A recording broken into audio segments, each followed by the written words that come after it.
So we have a lot of trauma in common, right? Reading your book, listening to your interviews, and just getting to know you as a person as well. One of the things that we both have in common is that we were abused, right? When we were younger. And I remember myself walking around carrying that guilt, like I'd done something wrong. Yeah. Like you walk around like you're the reason why you got abused, if that makes sense. As you get older, you can look back and understand that it wasn't your fault, if that makes sense. How have you navigated those feelings and those emotions to become the powerful woman you are today? Because those who know it feel it. Those that feel it know it. Do you know what I'm saying? So how have you managed to turn that trauma that you went through into the phenomenal woman that you are today? Wow. So one of the things is that the work that I do.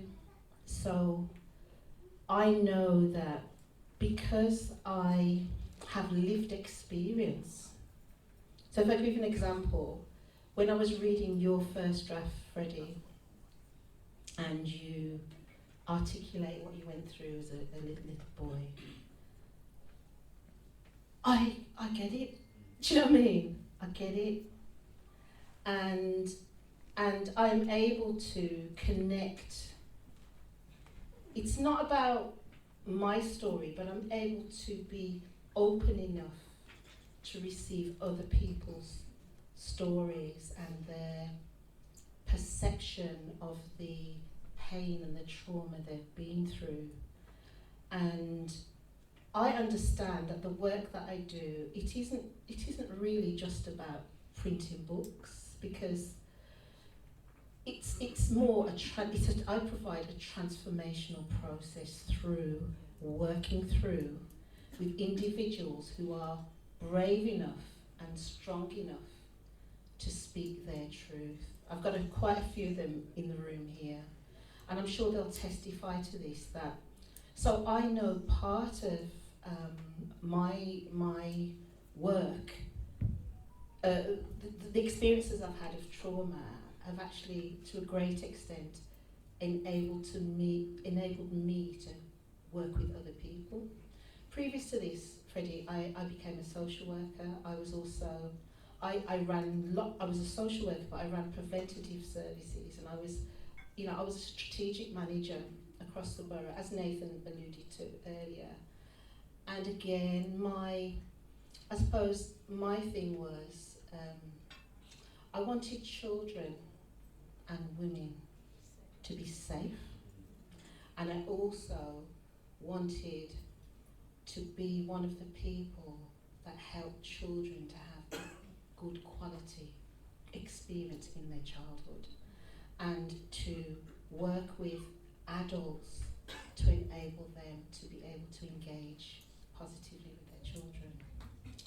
And doing that work, and I did that type of work for 28 years before I left, and then left work, I think it's nearly 14 years ago, and said I want to be free for freedom to explore other things. So that's part of it.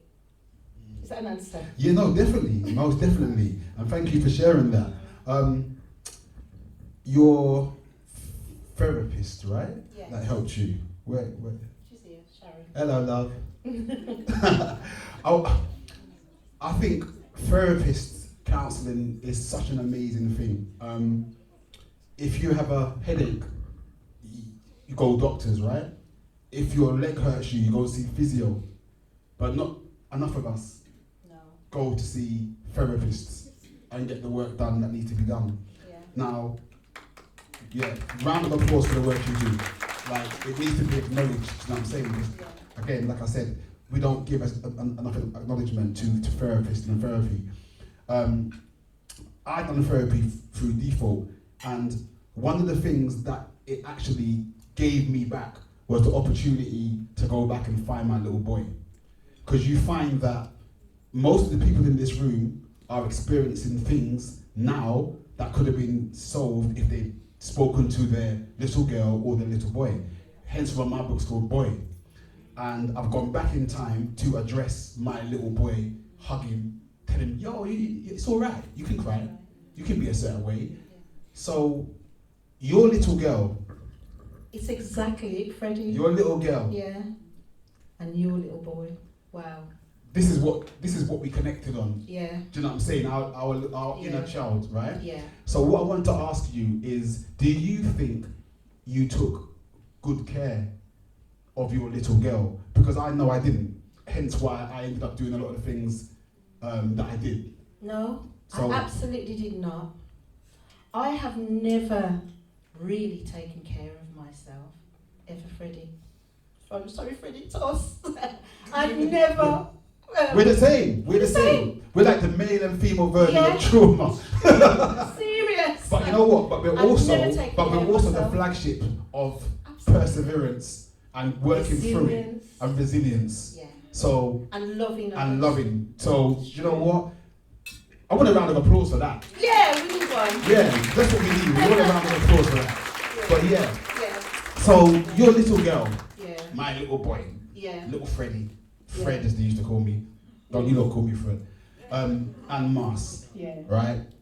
What do you think you could have done different to talk to your little girl and help her navigate? No.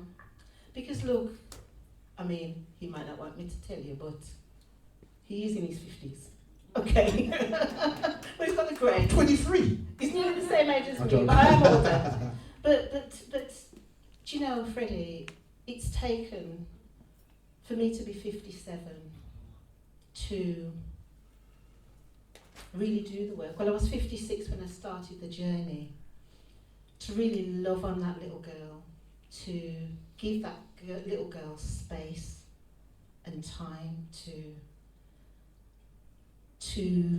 address, to revisit. I revisited those places to address the way that life had unfolded and the way that life had hurt her, but also the way that because she didn't understand even who she really was and why she was the way she was, that I think as a child, I couldn't have loved on myself. That responsibility was for other people.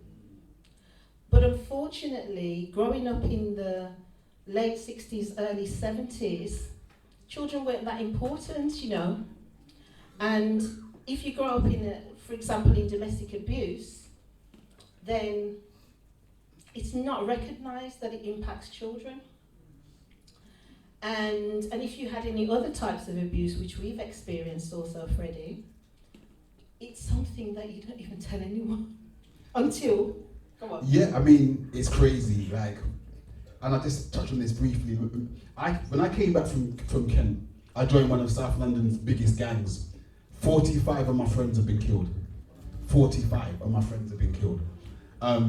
So it's not something you go around telling people that you've been abused, and it's not cool. Do you know what I mean? And one day I'm walking around with guns and knives, and the next minute I'm this little black boy that's been abused. No, it's not cool. You don't. Yeah. No, that's not good for street cred. We don't talk about that. That's right. But now that I'm older, and I look back at my life, and look back at where we've come from, and how it shaped us into the people we are. How do you think? So to give you an example, what I went through has meant that my relationships with women, including my mum, was bad. I was being abused by my foster parents, my foster mother's family. So for me, my outlook of women from an early age was bad.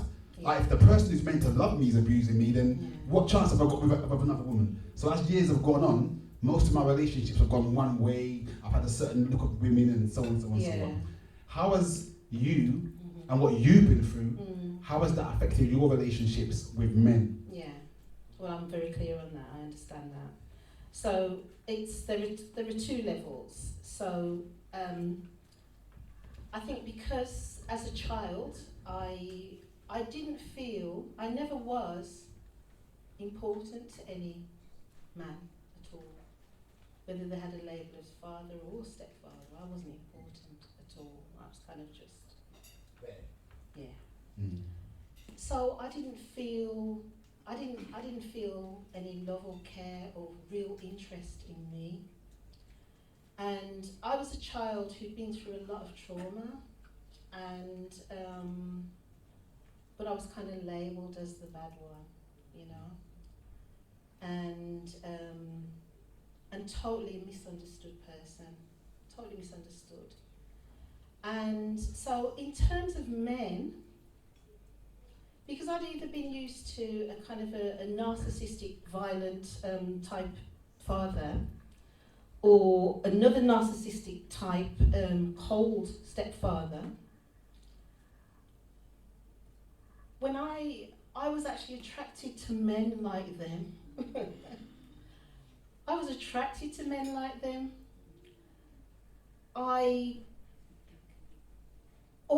If they were attracted to me, I'd accept them. The more toxic, the better. I totally understand. You get it, innit? Listen, I totally get it. Yeah. I totally get it. I used to seek out women that needed help. Yes. So, that's what I was used to do. Yeah, so if a woman had children, I'm like, you know what, I could be a stepdad.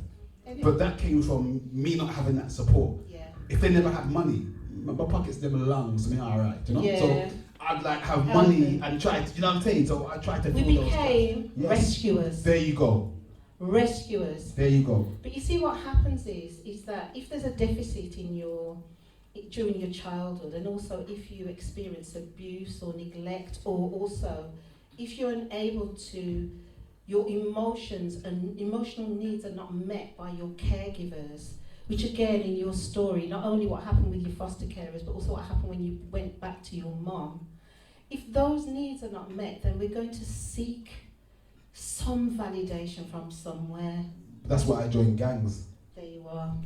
You see? And that's a problem that a lot of our young children are experiencing today. They're not just wild, crazy boys and girls running up and down. Something is happening in their house while they are outside looking for what they're not getting at home.